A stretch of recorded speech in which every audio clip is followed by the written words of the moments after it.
Folks, you have almost made it to the end of Marketed Live 2023. Thank you for... Oh, thanks. Save it till the end. Thanks for making it so far.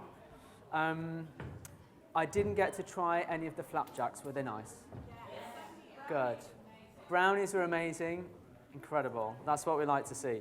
Okay, right. Our next and final session is one that I've been looking forward to ever since she pitched the talk to me, really. We're going to leave you with a bit of reality and inspiration, as we like to do. Liz Mosley is a graphic designer specialising in creative branding for small business owners.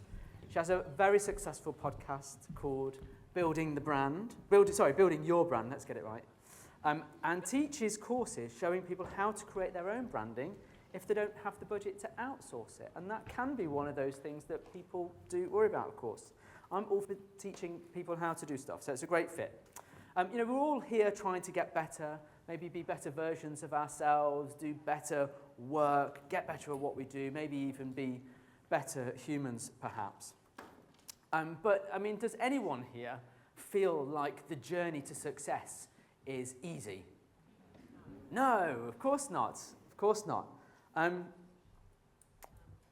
I said right at the beginning, the last few years have really been quite tough for people.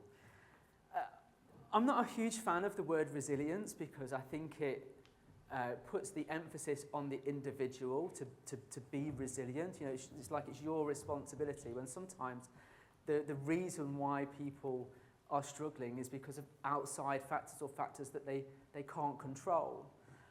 And that they have to almost accept the situation that they're in. And I prefer words like fortitude as a really powerful word to help you maybe work with those challenges and overcome, because we've all got difficult moments. And I think we all have the potential in us to be strong and powerful in those moments. But we kind of need those difficult moments, I think, to understand who we are and what we're made of.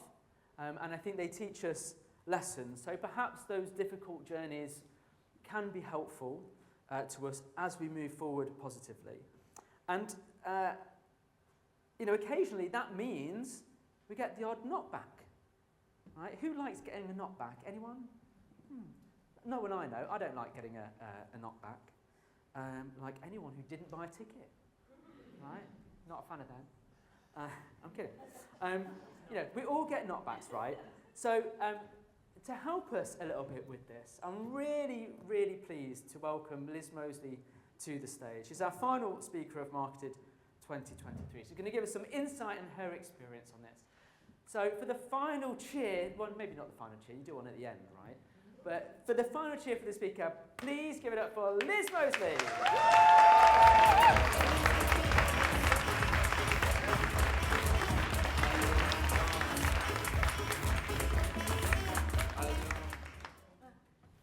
Okay, I'm hoping that you will all indulge me in a little experiment, and if you feel comfortable to do so, what I would like you to do is to close your eyes and think about the last time you got rejected at work.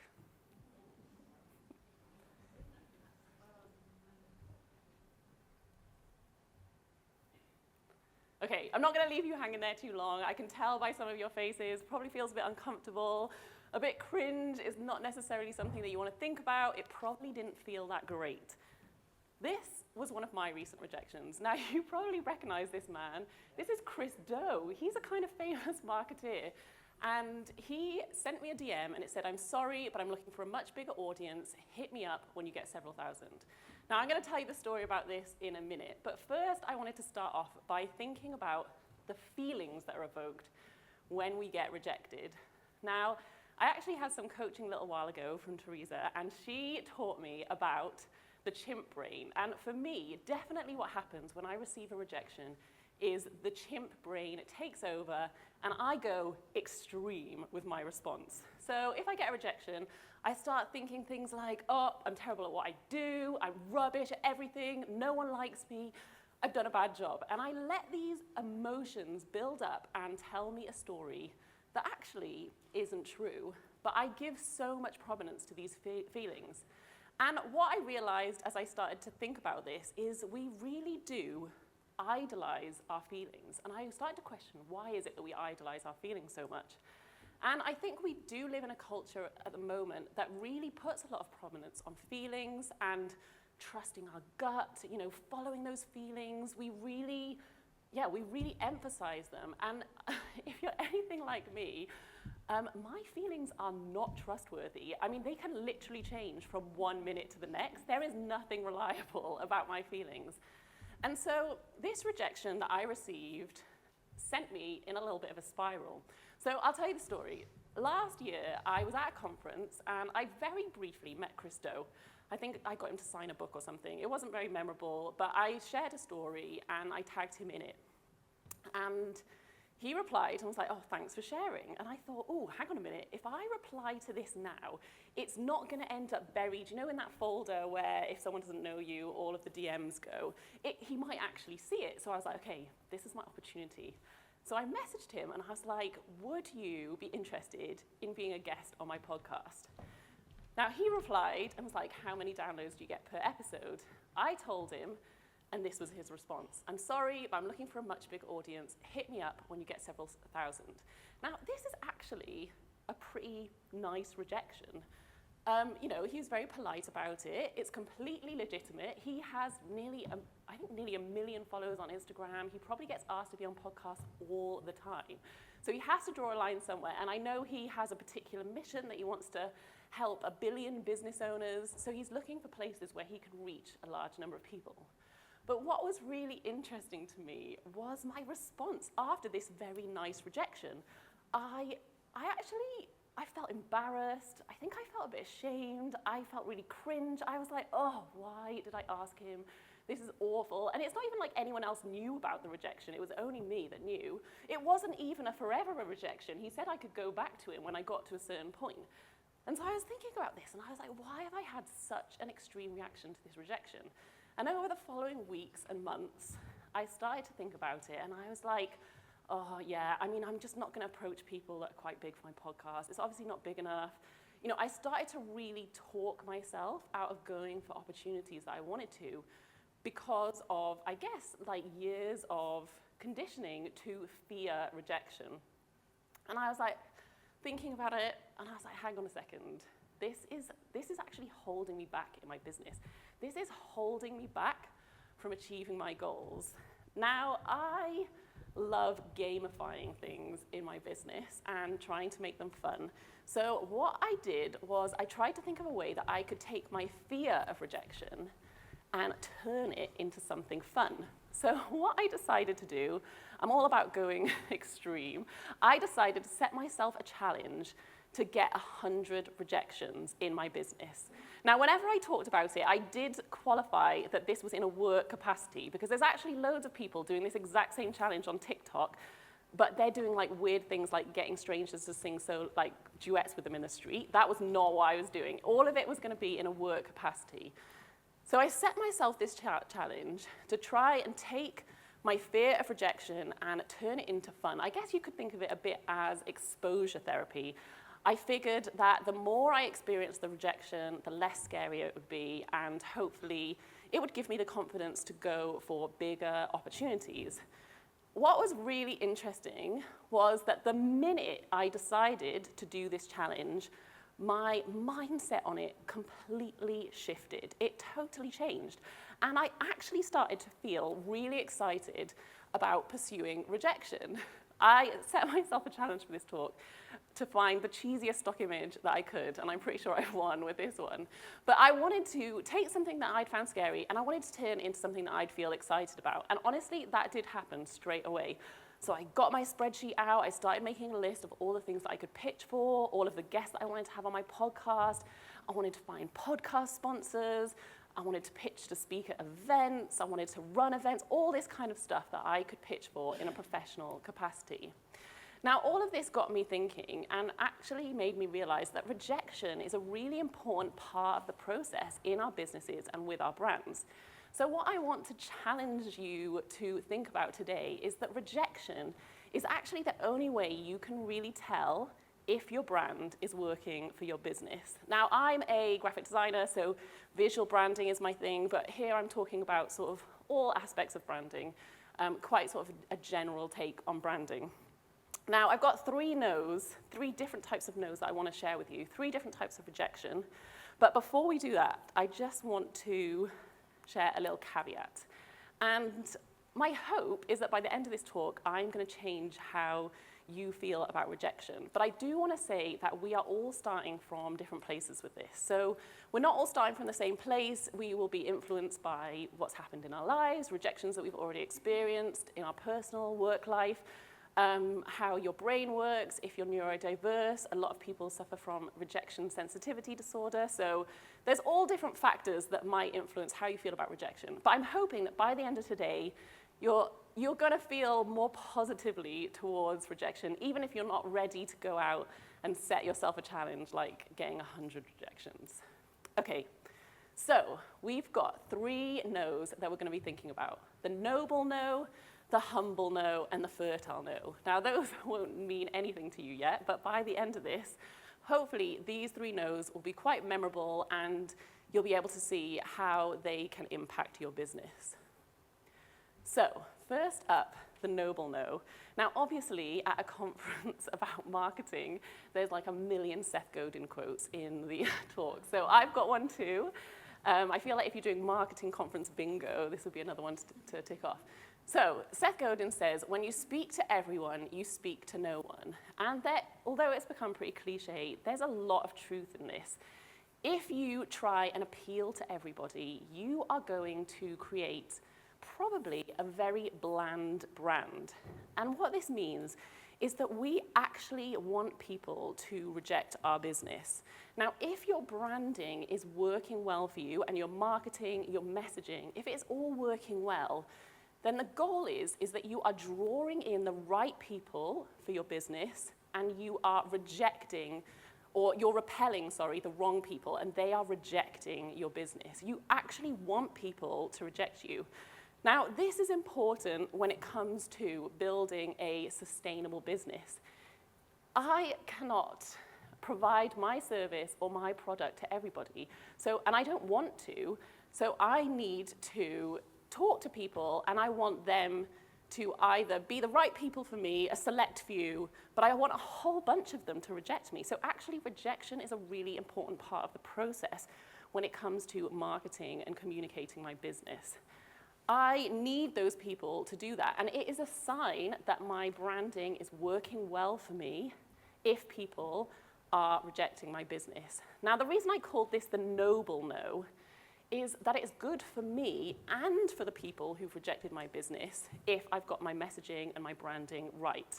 Because if I do end up working with them and they're the wrong fit for my business, they're the wrong fit for me, then it's going to be bad for everybody. It's going to be bad for me, we're not going to be aligned, they're probably not going to have a great time, they might leave me a bad review, not recommend me to their friends, and I don't need to be the right fit for everybody to be good at what I do. I just need to be the right fit for my target audience, for my dream clients, which are these smiley people that aren't behind a red cross. So that's the noble no, because it's good for me and it's good for them, for everybody involved. So we want certain people to be repelled by our branding and messaging, and we want them to reject our business. So that is the noble no. Next, we're going to come on to the humble no. Now, the humble no is a little bit of a gut punch, I would say. This one's a little bit harder to swallow.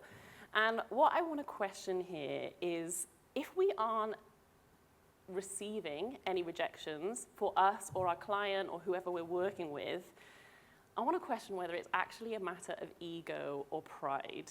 Now, ego, this could look like self-preservation. You are putting yourself and your needs above the brand and the business and what is necessary for them. You are making yourself more important than the brand and the goals that you want to achieve there. So this could look like knowing that a new social media platform would be perfect for your business, but not being willing to risk trying it out, going on there, because you don't want your client or your boss or whoever it is to think negatively of you if it doesn't work out. So this is you protecting yourself, making yourself the most important thing in this scenario. So we don't want to let our ego get in the way and stop us because we're afraid of rejection. Pride, on the other side, is when we think we've got it all sorted, we know what we're doing, we don't need to push ourselves, we don't need to go for anything else because we have got it sorted. We're very confident about what we're doing, so we're not pushing ourselves, we're not looking for new opportunities, we're not innovating and trying new things, we're not willing to explore or pursue rejection because we think we've got it all sorted. So I think often we really need to question our sort of intentions and our motivations behind what we do. Because we want to make sure that it isn't ego and pride getting in the way. And this is where we sort of come back a bit to that chimp brain mentality. Are we letting our emotions and our feelings about a scenario take over and stop us from thinking in a sort of maybe more logical and rational way about what would be best for our brands and our businesses? And I think often we think that rejection is, such a final thing, or that it tells a story about us. And we need to kind of unpick this. We need to stop letting rejection mean something that it doesn't, and actually accept it as part of the process. So this is another important thing to factor in when we're thinking about if our branding is working for us. So I would challenge you that if you aren't receiving any rejections, potentially you're letting your ego or your pride get in the way. So next up, we have the fertile no. And I've got a couple of stories to demonstrate this. And this is, one of my favorites, because there is so much potential that comes out from a rejection. So the first story I want to share with you is about this man. Now, this is Kyle Webster. I interviewed him recently on my podcast. And he told an incredible story that really transformed my way of thinking when it came to rejection. Now, although I was on board with pursuing rejection, I still had the mentality that if I was rejected, that was it. That was the end. I couldn't go back for that opportunity again. And what that meant was I wasn't going for the opportunities that I wanted to because I was worried that then they'd say no and that would be the end of the story, and I could never go for it again. So it was actually better to just not go for it, because then I could just carry along in my nice little world where I was like, well, I can go for that one day. Now, the story about Kyle totally changed my mind on this. So Kyle is a very talented illustrator, very successful illustrator, and he set up a business designing Photoshop brushes. So he would make brushes that other illustrators would then use in their work. And he created it into a business called Kyle's Brushes, and he started to sell them to people because people wanted them. He grew his business, it was doing really well, he had a lot of customers, and he thought, you know what I want to do? I want to pitch this business to Adobe. Adobe, multinational company, all over the world, 25,000 employees. He was like, I'm going to pitch my business to Adobe. So he managed to find a contact, he went and pitched his business, and they were nice about it. They were like, yeah, we think what you're doing is cool, but they were very much like, thanks, but no thanks. So he went away. Now at this stage, old Liz would have been like, that's it, Adobe's dead to me, I'm never going to speak to them again, I'm never going to have anything to do with them. I would have been really petty about it. But that's not what Kyle did. Kyle took that rejection and he went away and he worked on his business, he grew it, he grew his customer base, he strategically sent his brushes out for people to try, so he was sending them to illustrators that were working at places like Disney or Marvel, and he was sending them to actually other members of staff at Adobe who were creative so that they could try them and use them. And he kept working on it, and he went back to Adobe, and he pitched it again. Now, all this time, he'd been networking and building relationships, but again, he went back to them, and they were like, yeah, it's good, we see what you're doing, it's cool, but no, it's not for us, no thanks. Now, at this point, I definitely would have stopped. Like, there was no way I would have gone back to Adobe again. But no, Kyle kept going. He grew his audience. He knew that he had to get to a certain size and stage for them to take notice. So he had his goal in mind, and he kept working on it. And he went back a third time, and he pitched his business to Adobe, and they bought it. And I'm sure, I don't know the figures, but I'm sure they will have bought it for a lot of money. He now works for Adobe. They pay him to design Photoshop brushes, and he achieved his goal. But he had to go back. It was on his third attempt that they accepted his pitch and they bought his business. And I don't know about you, but I found that really inspiring because I was really in the mindset of thinking that if I get rejected, that was the end of the story. But actually, it's not the end of the story. It can lead on to maybe getting the sort of particular goal that you're working towards, or maybe even something better. Now, another story that I want to share with you is from Apple. So the beloved company Apple. Now, in the late 1990s, Apple brought out this. It was called the Newton. And I guess it was like the first sort of tablet device. And it was universally panned. People hated it. They thought it was overpriced. They hated the look of it. They didn't understand why they'd use it. It was just a complete and utter flop. Now, you don't think of Apple having these like huge flops, but basically this came before what we all now know and love as our iPhones and our iPads. Probably everyone in the room has got some sort of device, and this is what had to come first, to the point that it became termed a prophetic failure, because it's almost like this needed to happen for us to have what we have now and for Apple to be the company that it is now. But at the time, it was universally rejected. Everybody hated it. But that didn't stop them. They took that information, they took that data, and they used it, and they moved on to the next thing. And again, it's like taking our sort of heads out of the chimp brain and the initial gut feeling, the sinking feeling that we get when something we do isn't accepted and it's rejected, and it's using that information to do something better. And we just see so many examples of this. You hear stories of authors who've been rejected hundreds of times and now they have best-selling books, or scientists who try millions of experiments and they go wrong and nothing happens, and then they stumble across something that results in, life-saving treatment for people. So rejection doesn't need to be the end of the story. It can be the catalyst for growth and innovation. Now, I want to tell you, to end off, a little bit more about my rejection challenge. I actually utterly failed my rejection challenge because more people than I expected said yes. So I actually ended up getting lots of incredible opportunities. I got really famous people on my podcast. I got my dream podcast sponsor. It was actually the first company I approached. You might have heard of them. They're called Flowdesk. I approached them and they said, yeah, great, we'd love to sponsor you. And I was so shocked because I was relying on the podcast sponsors to rack up loads of rejections for me, and it completely didn't happen. I've been able to host events, speak at events like this one. All sorts of different things have happened because of this challenge. And now I don't think I'm ever going to love being rejected, but now what I realized is that I recover so much faster when I do get a rejection. So early on in the challenge, I did get a pretty brutal one where a very famous marketeer, I'm not going to say who it was, but you can come and ask me later, I pitched to him to be on the podcast, and I thought, I made it a bit clickbaity. So I told him about the challenge, I put it in the email, and he sent me such a rude reply. And he hated the idea. He thought it was awful. And for a couple of hours, I was like, oh my goodness, this is awful. This really famous marketer thinks I'm like doing something terrible.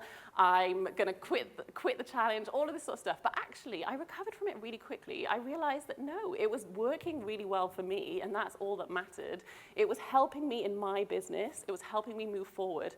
And one of the amazing things that I didn't expect to happen is I had loads of messages from people who said, oh, Les, we saw you, talking about your rejection challenge. There's this thing that I've been sort of waiting for people to come and ask me to do, but I thought I'd just pitch for it. And they said yes, and now I'm, off to LA to speak at this event, or, all these cool things were happening. And I didn't at all go into it to inspire other people. I totally went into it because I wanted to have a better relationship with rejection. And so that was a really nice byproduct of it. So what I really want to do today is to encourage you all to not let rejection be the end of the journey. Let it be a part of the process. We all experience it. It's going to happen to everybody.